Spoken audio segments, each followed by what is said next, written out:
Hi friends, welcome back to our channel. అందరూ బాగున్నారా friends? ఈ వీడియోలో రాయల్ ఎన్ఫీల్డ్ కంపెనీ లేటెస్ట్గా లాంచ్ చేసిన ఆల్ న్యూ 2026 ఇంటర్సెప్టర్ 650 ఈ బైక్ గురించి ఈ వీడియోలో కంప్లీట్గా డిస్కస్ చేద్దాము. ఈ లేటెస్ట్ మోడల్ ప్రైస్ ఎంత పెట్టారు, ఫీచర్స్ ఏమున్నాయి, అలానే ఓల్డ్ 25 మోడల్కి 26 మోడల్కి ఏమైనా చేంజెస్ జరిగాయి లేదా, క్లియర్ కట్గా మీకు pin to pin A to Z ఈ వీడియోలో డిస్కస్ చేస్తాను. కాబట్టి వీడియోని స్కిప్ చేయొద్దు, లాస్ట్ వరకు చూడండి. మీరు ఎవరైనా సరే బైక్ కొనుక్కుందాం అనుకుంటే వీడియో మీకు చాలా యూస్ఫుల్గా ఉంటుంది. లైక్ చేసి మీ ఫ్రెండ్స్ అండ్ ఫ్యామిలీ మెంబర్స్ కూడా షేర్ చేయండి, వాళ్ళు బైక్ కొనుక్కుంటే యూజ్ అవుతుంది. అలానే ఈ వీడియోలో నా ఎక్స్ప్లెనేషన్ మీకు నచ్చితే వీడియోని లైక్ చేసి ఛానల్ కూడా సబ్స్క్రైబ్ చేయండి, నాకు కొంచెం మోటివేషన్గా ఉంటుంది. ఇంకా without any late let's begin the video. First of all మనం ఈ bike colours, looks, models, updates గురించి మాట్లాడుకుందాము. మోడల్స్ వైజ్ ఇంటర్సెప్టర్ 650 అనేది టోటల్గా 2 మోడల్స్లో ఉంది. Alloy wheel model, spoke wheel model. As of now ఇప్పుడు నేను రివ్యూ చేస్తున్న మోడల్ వచ్చేసి స్పోక్ వీల్ మోడలే, బట్ ఏంటంటే ఇది టాప్ వేరియంట్ అనమాట. మీరు పంచర్ లాంటి ప్రాబ్లమ్స్ని అవాయిడ్ చేద్దాం అనుకుంటే ఎలై వీల్ మోడల్ తీసుకోవచ్చు. కంప్లీట్గా అది మీ ఓన్ చాయిస్. వెహికల్ అనేది మీకు ఎలై వీల్స్తో నచ్చితే ఎలై వీల్ మోడల్ తీసుకోండి, స్పోక్ వీల్స్తో నచ్చితే స్పోక్ వీల్ మోడల్ తీసుకోండి, టోటల్గా మీ చాయిస్. నెక్స్ట్ ఇంకా కలర్స్ గురించి డిస్కస్ చేస్తే టోటల్గా 7 కలర్స్లో ఈ బైక్ని మీరు తీసుకోవచ్చు. అన్ని కలర్స్ ఇక్కడ స్క్రీన్ పైన ప్రొవైడ్ చేస్తున్నాను చూడండి. ఎలై వీల్ మోడల్లో ఓన్లీ 2 కలర్స్ మాత్రమే ఉన్నాయి. అదే స్పోక్ వీల్ మోడల్ తీసుకుంటే టోటల్గా 5 కలర్ ఆప్షన్స్ ఇచ్చారు. మీ టేస్ట్ వైజ్ మీకు నచ్చిన కలర్ని తీసుకోవచ్చు. యాజ్ ఆఫ్ నౌ ఇప్పుడు నేను రివ్యూ చేస్తున్న ఈ కలర్ వచ్చేసి Mark II అంటారు దీన్ని. ఈ కలర్ మాత్రం రియాలిటీలో చూడడానికి చాలా బాగుంది, ఆ క్రోమ్ అండ్ రెడ్ కాంబినేషన్లో. అలానే కలర్ ప్రైస్ కూడా కొంచెం ఎక్కువ ఉంటుందన్నమాట. నాకు మాత్రం ఈ Mark II కలర్ బాగా నచ్చింది. నెక్స్ట్ ఇంకా అప్డేట్స్ గురించి డిస్కస్ చేస్తే update wise royal Enfield company 26 మోడల్లో ఎలాంటి అప్డేట్స్ చేయలేదు. ఓల్డ్ ప్రీవియస్ 25 మోడల్ ఎలా ఉంది, లేటెస్ట్ 26 మోడల్ కూడా అలానే ఉంది, నో చేంజెస్. ఇంకా రాయల్ ఎన్ఫీల్డ్ కంపెనీ బైక్కి కొన్ని యాక్సెసరీస్ను ప్రొవైడ్ చేస్తుంది. ఇక్కడ మీకు చూపిస్తున్నాను చూడండి. మీకు ఇంట్రెస్ట్ ఉంటే ఎక్స్ట్రా మనీ పెట్టి వీటిని బై చేసి వెహికల్ ఇన్స్టాల్ చేసుకోవచ్చు. GT 650కి ఇంటర్సెప్టర్ 650కి మోడిఫికేషన్స్ వైజ్ చాలా ఆప్షన్స్ అయితే ఉంటాయి బయట ఆఫ్టర్ మార్కెట్లో. మీకు నచ్చినట్టుగా రియల్ టైంలో ఈ బైక్ను మంచిగా మోడిఫికేషన్ చేసుకోవచ్చు. నెక్స్ట్ ఇంకా లుక్స్ గురించి డిస్కస్ చేస్తే లుకింగ్ వైజ్ ఈ బైక్ రియాలిటీలో చూడడానికి చాలా అంటే చాలా బాగుంది. GT 650నా ఇంటర్సెప్టర్ 650నా అంటే మాత్రం నాకు ఈ 2 బైక్స్ బాగా నచ్చాయి. 2 కొని ఇంట్లో పెట్టుకోవాలనిపిస్తుంది, అంత బాగుంటాయి అనమాట లుకింగ్ వైజ్ బైక్స్ చూడడానికి. ఈ ఇంటర్సెప్టర్ 650 ఏంటంటే అన్ని ఏజ్ గ్రూప్ పీపుల్కి పర్ఫెక్ట్గా సెట్ అవుతుంది. మీరు బాగా యూత్ అయినా, మిడిల్ ఏజ్ పర్సన్ అయినా, ఓల్డ్ పీపుల్ అయినా సరే ఈ వెహికల్ మీకు పర్ఫెక్ట్గా సెట్ అవుతుంది. అదే GT 650 ఏంటంటే మెయిన్గా యూత్గా బాగుంటుంది, అన్ని ఏజ్ గ్రూప్ పీపుల్కి ఆ వెహికల్ సెట్ అవ్వదు. అదే ఇంటర్సెప్టర్ 650 అయితే అన్ని ఏజ్ గ్రూప్ పీపుల్కి పర్ఫెక్ట్గా సెట్ అవుతుంది. అలానే మంచిగా రిలాక్స్డ్ సిట్టింగ్ అయితే ఉంటుంది, హ్యాపీగా మీరు లాంగ్ టూరింగ్ చేయొచ్చు. షార్ట్ టూరింగ్, సిటీ రైడ్ పర్పస్కి కెఫే రేసర్ కాన్సెప్ట్లో కావాలనుకుంటే GT 650 తీసుకోండి. అదే మీరు బాగా లాంగ్ టూరింగ్, మంచి కంఫర్ట్, రిలాక్స్డ్ సిట్టింగ్తో ఉన్న వెహికల్ తీసుకుందాం అనుకుంటే ఇంటర్సెప్టర్ 650 మీరు కన్సిడర్ చేయొచ్చు. మెయిన్గా బాగా ఎవరైతే లాంగ్ టూరింగ్స్ ఎక్కువగా చేస్తూ ఉంటారో వాళ్ళు ఈ వెహికల్ తీసుకోవచ్చు, చాలా బాగుంటుంది మీకు కంఫర్ట్ అండ్ రైడింగ్ అనేది. పవర్, లుక్స్, కంఫర్ట్ ఈ 3 థింగ్స్ని ఇంటర్సెప్టర్ 650 కంప్లీట్గా ఫుల్ఫిల్ చేయగలదు. GT 650, interceptor 650 2 bikes almost all 80% సేమే ఉంటాయి. ఒక 20% మాత్రమే చేంజ్ ఉంటుంది, like tank, seat, foot pegs, handle bar ఇలాగా స్లైట్లీ చేంజెస్ ఉంటాయి అంతే. సో ఇది ఫ్రెండ్స్ ఓవరాల్గా మీకు అర్థమైంది అనుకుంటున్నాను కలర్స్, లుక్స్, మోడల్స్ గురించి. ఫస్ట్ ఈ బైక్ ఫ్రంట్ ప్రొఫైల్ చూడడానికి ఎలా ఉంది, గ్రిప్ సెట్ క్వాలిటీ మంచిగానే ఇచ్చారు. హ్యాండిల్కి మెటల్ బార్ అండ్ వెయిట్స్ కూడా ఉన్నాయి. ఈ ఫ్రంట్ బ్రేక్లు అవన్నీ, క్లచ్లు అవన్నీ మీరు అడ్జస్ట్ చేసుకోవచ్చు. ఎవరికైతే చిన్న ఫింగర్స్ ఉంటాయో వాళ్ళకి ఇది ఒక ప్లస్ పాయింట్ అనమాట. అలానే లివర్స్ కూడా బాగా కాస్ట్లీ. ఇంకా ఈ బైక్లో డ్యూయల్ థ్రాటల్ కేబుల్స్ని ప్రొవైడ్ చేశారు కాబట్టి థ్రాట్లింగ్ రెస్పాన్స్ కూడా బాగుంటుంది. Next headlight wise round LED హెడ్లైట్ని వెహికల్లో ప్రొవైడ్ చేశారు. అన్ని రాయల్ ఎన్ఫీల్డ్ బైక్లో రౌండ్ LED లైటే ఉంటుంది. ఓవరాల్గా ఇది LED లైట్ కాబట్టి నైట్ టైం బ్రైట్నెస్, ఇంటెన్సిటీ, ఆ త్రో అనేది బాగానే ఉంటుంది, అలాంటి ప్రాబ్లం ఉండదు. అలానే హెడ్లైట్ పైన ఇచ్చిన పార్ట్ కూడా మెటలే. నెక్స్ట్ ఈ సిగ్నల్ లైట్స్ కూడా కంప్లీట్గా బల్బే, ఆ ఓల్డ్ ట్రెడిషన్ టైప్లో ఇచ్చారు. బట్ ప్లస్ పాయింట్ ఏంటంటే హజల్ లైట్స్ ఇచ్చారనమాట, స్కిప్ చేయలేదు, ఇది ఒక గుడ్ థింగే. అలానే ఇవి నాన్ ఫ్లెక్సిబుల్ ఇండికేటర్స్, ఫ్లెక్సిబుల్ కాదు. ఇంకా హెడ్లైట్ కింద front number plate bracket placement ఇచ్చారు. ఇంకా ఈ ఫ్రంట్ ఫెండర్ ఫైబర్ ఇచ్చారు, ప్లేన్ టైప్లో ఎలా ఉంది. అలానే ఇంకా ఫ్రంట్ టైర్ ప్రొఫైల్ చూడడానికి ఎలా ఉంది, 100/90 18 ఇంచ్ ట్యూబ్ టైర్ ఇచ్చారు, ట్యూబ్లెస్ కాదు. సో ఎలై వీల్తో కంపేర్ చేసుకుంటే స్పోక్ వీల్స్ లుకింగ్ వైజ్ చూడడానికి బాగుంటాయి, ఎలై వీల్ కంటే స్ట్రెంత్ ఎక్కువ ఉంటాయి. అలానే స్పోక్ వీల్స్ కాస్ట్ కూడా లిటిల్ బిట్ తక్కువే ఉంటాయి. మెయిన్గా మెయింటెనెన్స్ అనేది ఈజీగా ఉంటుంది అనమాట. బట్ ఈ స్పోక్ వీల్స్లో పంచర్ వైజ్ డిసడ్వాంటేజ్ ఉంటుంది. అదే అలవిల్ మోడల్ తీసుకుంటే పంచర్ వైజ్ కొంచెం అడ్వాంటేజ్ ఉంటుంది అనమాట. అలానే ఇక్కడ స్టంప్కి రిఫ్లెక్టర్ కూడా స్టిక్ చేశారు. నెక్స్ట్ ఇంకా front braking system wise 320mm large disc plate ఇచ్చారు. బైబ్రే కంపెనీకి సంబంధించిన 2 పిస్టన్ క్యాలిపర్ని ఇందులో యూజ్ చేయడం జరిగింది. పెటల్ డిస్క్ను ప్రొవైడ్ చేసి 4 పిస్టన్ క్యాలిపర్స్ ఇచ్చుంటే చాలా బాగుండేది. ఇంకా సేఫ్టీ స్టాండర్డ్గా డ్యూల్ ఛానల్ ABS ఈ వెహికల్లో ఉంది. ఓవరాల్గా మనం డైలీ లైఫ్లో యూజ్ చేసుకోవడానికి వీటి బ్రేకింగ్ పర్ఫార్మెన్స్ అనేది డీసెంట్గా ఉంటుంది. బైబ్రే క్యాలిపర్స్ అంటే మంచి క్యాలిపర్స్ అనమాట. బట్ మీరు ఎక్కువగా మరీ సూపర్ ఎఫిషియెంట్గా ఎక్స్పెక్ట్ చేయొద్దు బ్రేకింగ్ వైజ్. ఓవరాల్గా మనం డీసెంట్గా రైడ్ చేసుకోవడానికి సరిపోతుంది అంతే. నెక్స్ట్ ఈ బైక్లో front suspension wise 41mm telescopic forks ఇచ్చారు. కొంచెం పెద్ద సైజు సస్పెన్షనే. అలానే సస్పెన్షన్ ట్రావెల్ వచ్చేసి 110mm ఉంటుంది. సస్పెన్షన్ పాడవకుండా బూట్ కవర్స్ కూడా ప్రొవైడ్ చేస్తున్నారు, which is very good thing. GT650లోను ఈ బైక్లోను సేమ్ సస్పెన్షన్ యూజ్ చేశారు. బట్ ఏంటంటే GT2తో కంపేర్ చేసుకుంటే ఈ బైక్లో మీకు సస్పెన్షన్ పర్ఫార్మెన్స్ అనేది కొంచెం బెటర్గా అనిపిస్తుంది. బికాజ్ ఆఫ్ బైక్ డిజైన్ అనేది చేంజ్ అవ్వడం వలన. ఈ ఇంటర్సెప్టర్ 650లో ఏంటంటే అప్రైడ్ రిలాక్స్డ్ సిట్టింగ్ పోస్టర్ ఉంటుంది. అలానే సెంటర్ సెట్ పోస్టర్ అనేది ఉంటుంది. హ్యాండిల్ బార్ కూడా కొంచెం రైజ్ అప్ అయి ఉంటుంది కాబట్టి కంఫర్ట్ అనేది బెటర్గా అనిపిస్తుంది అనమాట. ఓవరాల్గా మీరు డైలీ లైఫ్లో యూజ్ చేసుకోవడానికి పర్ఫార్మెన్స్ అయితే బాగానే ఉంటుంది, అలాంటి ప్రాబ్లం ఉండదు.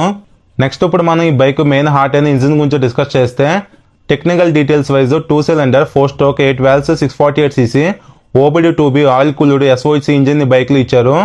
పవర్ ఏమో 47 bhp at the rate 7250 RPMలో, టార్క్ ఏమో 52.3 Nm at the rate 5150 RPMలో ఇంజిన్ ప్రొడ్యూస్ చేయగలదు. టోటల్గా 6 స్పీడ్ గేర్ బాక్స్ ఉంటుంది. స్లిప్పర్ క్లచ్ కూడా ఇచ్చారు, ఇది ఒక మంచి విషయం. ఓవరాల్గా పర్ఫార్మెన్స్ గురించి మాట్లాడుకుంటే వెహికల్లో పికప్ అనేది చాలా ఎక్కువ ఉంటుంది. ఇన్స్టెంట్గా వెహికల్ అనేది రియాక్ట్ అవుతుంది అనమాట. అలానే ఈ బైక్ టాప్ స్పీడ్ కూడా ఈజీగా 150+ రీచ్ అవ్వగలదు. అలానే పికప్లో కూడా ఎలాంటి ల్యాగ్ లేటెన్సీ ఉండదు. ఈ బైక్ ఇంజిన్లో పవర్ కంటే టార్క్ ఎక్కువ ఉంటుంది కాబట్టి ఆ పుల్ అనేది చాలా బాగుంటుంది రైడ్ చేసేటప్పుడు. ఓవరాల్గా బైక్ను రైడ్ చేసేటప్పుడు ఇంజిన్ అనేది చాలా స్మూత్గా ఉంటుంది. ఇంకా క్లచ్ కూడా చాలా లైట్గా ఉంటుంది. ఈ వెహికల్లో స్లిప్పర్ క్లచ్ యూజ్ చేశారు కాబట్టి క్లచ్ కూడా చాలా లైట్గా ఉంటుంది అనమాట. ప్లస్ ఏంటంటే గేర్ షిఫ్టింగ్ కూడా బాగానే ఉంటుంది, అలాంటి ప్రాబ్లం ఉండదు. కొంచెం లిటిల్ బిట్ హార్డర్ సైడ్ అనిపించినా సరే ఓవరాల్గా షిఫ్టింగ్ అనేది బాగానే ఉంటుంది. మెయిన్గా సిటీ రైడింగ్లో మాత్రం మంచిగా ఎంజాయ్ చేయొచ్చు ఈ వెహికల్తో. ఇంకా వాబ్లింగ్ ప్రాబ్లం గురించి డిస్కస్ చేస్తే అన్ని వెహికల్స్లో ఈ వాబ్లింగ్ ప్రాబ్లం అనేది లేదు, కొంతమందికి ఉంది కొంతమందికి లేదనమాట. సో ఈ వాబ్లింగ్ అనేది టైర్స్ని బట్టి, అలానే ఫ్రంట్ సస్పెన్షన్ వీక్ అయినప్పుడు, అలానే 4 కప్పులు డ్యామేజ్ అయినప్పుడు ఎక్కువగా వస్తుంది. ఓవరాల్గా కండిషన్లో ఉన్నప్పుడు మాత్రం ఎలాంటి వాబ్లింగ్ అనేది ఉండదు. మీరు కొంచెం హై స్పీడ్లో రైడ్ చేసేటప్పుడు కూడా స్టెబిలిటీ బాగానే ఉంటుంది, ఎందుకంటే ఈ బైక్ వెయిట్ అనేది ఎక్కువ ఉంటుంది కాబట్టి జనరల్గానే స్టెబిలిటీ అనేది బాగుంటుంది. సో ఈ బైక్లో వాబ్లింగ్ ప్రాబ్లం అనేది అందరూ ఫేస్ చేయలేదు, కొంతమందికి వచ్చింది అది. ఓవరాల్గా ఇంజిన్ పర్ఫార్మెన్స్ వైజ్ అయితే మీరు డిసప్పాయింట్ అవ్వరు, చాలా బాగుంటుంది. ఈ బైక్ ఇన్ని lakhs ప్రైస్ పెట్టేది ఇంజిన్ కోసమే. చాలామంది బైక్ను కొనేది ఆ లుక్స్ ప్లస్ ఇంజిన్ పర్ఫార్మెన్స్ కోసమే కొంటూ ఉంటారు. ఇంజిన్ పర్ఫార్మెన్స్ వైజ్ మాత్రం మీరు డిసప్పాయింట్ అవ్వరు, చాలా బాగుంటుంది పికప్ పర్ఫార్మెన్స్.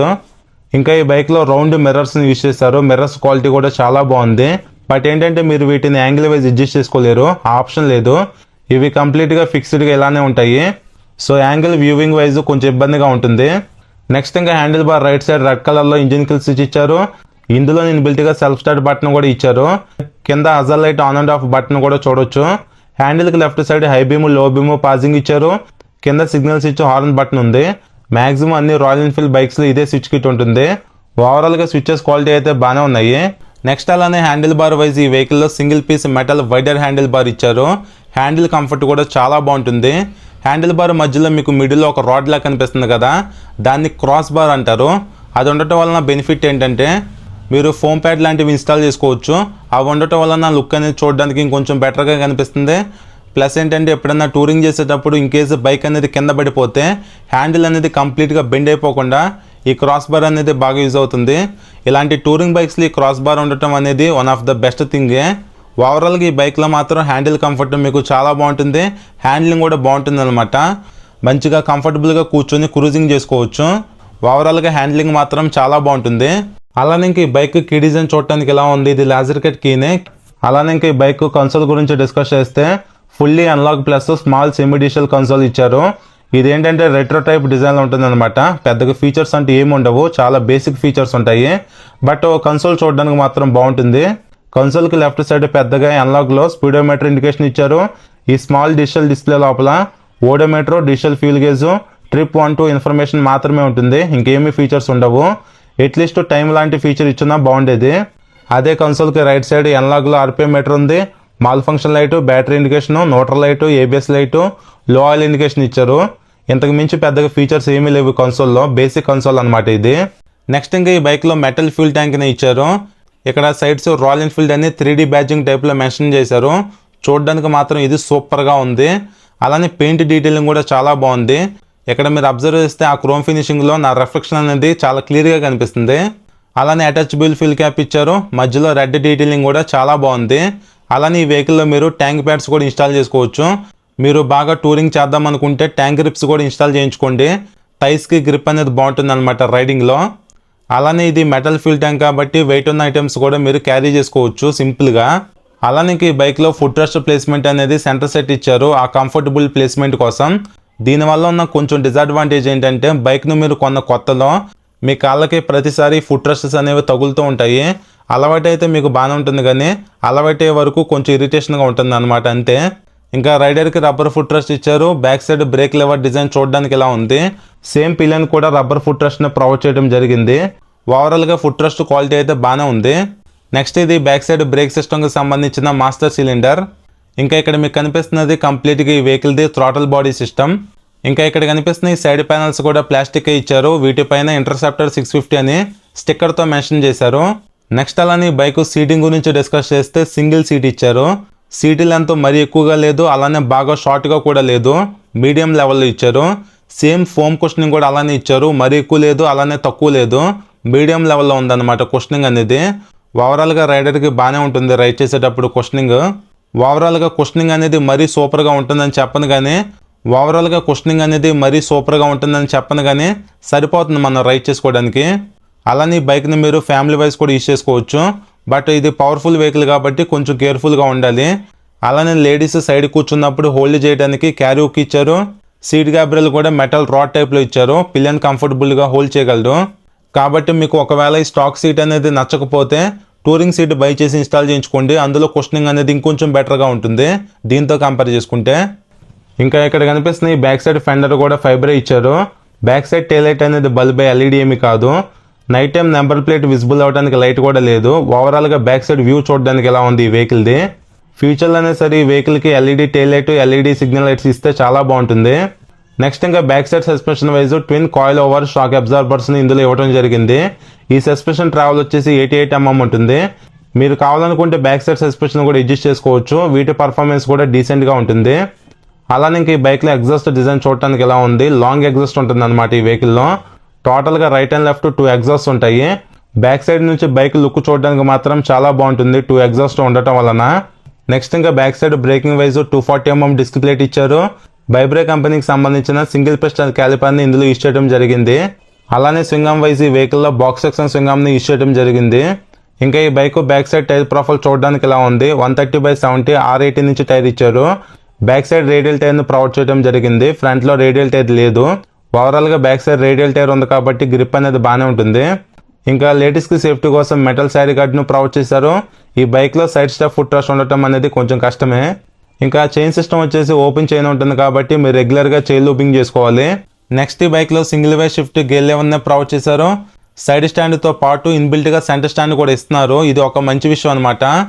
మనం టూరింగ్ చేసేటప్పుడు డైలీ లైఫ్లో సెంటర్ స్టాండ్ మనకి బాగా యూజ్ అవుతుంది కాబట్టి ఇది బిగ్గెస్ట్ ప్లస్ పాయింటే. అలానే ఇంకా ఇక్కడ కనిపిస్తున్న కూడా థ్రాటల్ బాడీ సిస్టమే. ఈ bike engine twin cylinder engine కాబట్టి టోటల్గా 2 థ్రాటల్ బాడీ సిస్టమ్స్ ఉంటాయి. ఇంకా ఈ బైక్లో ఛార్జింగ్ సాకెట్ కూడా ప్రొవైడ్ చేశారు. ఇది ఒక ప్లస్ పాయింటే. ఇంకా ఈ బైక్లో డ్యూల్ హార్న్ సెటప్ అనేది ఉంటుంది. సౌండ్ వినడానికి లౌడ్గానే ఉంటుంది. ఇంకా ఈ బైక్ ఇంజిన్ అనేది ఆయిల్ కూలింగ్ సిస్టమ్తో కూల్ అవుతుంది కాబట్టి ఇక్కడ చిన్నగా ఆయిల్ కూలర్ కూడా ప్రొవైడ్ చేశారు. ఇంకా ఇక్కడ మీకు కనిపిస్తున్న సెన్సార్ వచ్చేసి O2 సెన్సార్.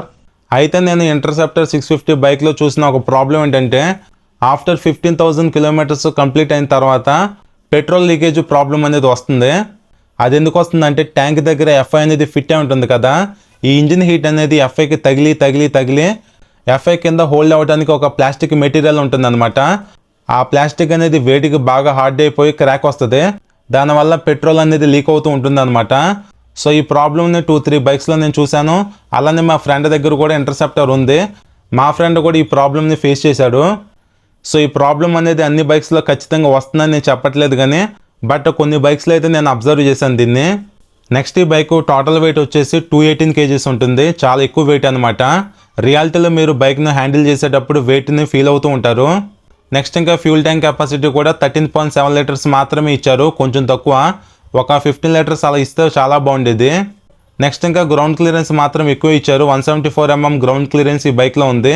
కింద అయితే అంత ఈజీగా ఏమీ తగలదు. ఇంకా సీట్ హైట్ కూడా 804 mm ప్రొవైడ్ చేశారు. మైలేజ్ అనేది అప్రాక్సిమేట్గా ఈ బైక్ నుంచి మీరు 20+ మైలేజ్ ఎక్స్పెక్ట్ చేయొచ్చు. ఇది బిగ్ సీసీ వెహికల్ కాబట్టి పెద్దగా మైలేజ్ ఇవ్వదు. కంప్లీట్గా మైలేజ్ అనేది మీ రైడింగ్ స్టైల్ మెయింటెనెన్స్ మీద డిపెండ్ అయి ఉంటుంది, గమనించండి దీన్ని. అలానే ఇంక ఈ బైక్లో యూజ్ చేసిన చాసిస్ వచ్చేసి స్టీల్ ట్యూబ్లర్ డబుల్ కార్డల్ ఫ్రేమ్ని యూజ్ చేశారు. ఫైనల్గా ఈ బైక్ ప్రైస్ గురించి డిస్కస్ చేస్తే ఇప్పుడు నేను చెప్పే ఆన్ రోడ్ ప్రైస్ వచ్చేసి ఆన్లైన్ ఆన్ రోడ్ ప్రైస్ అనమాట, 4,80,000 వరకు ఉంది.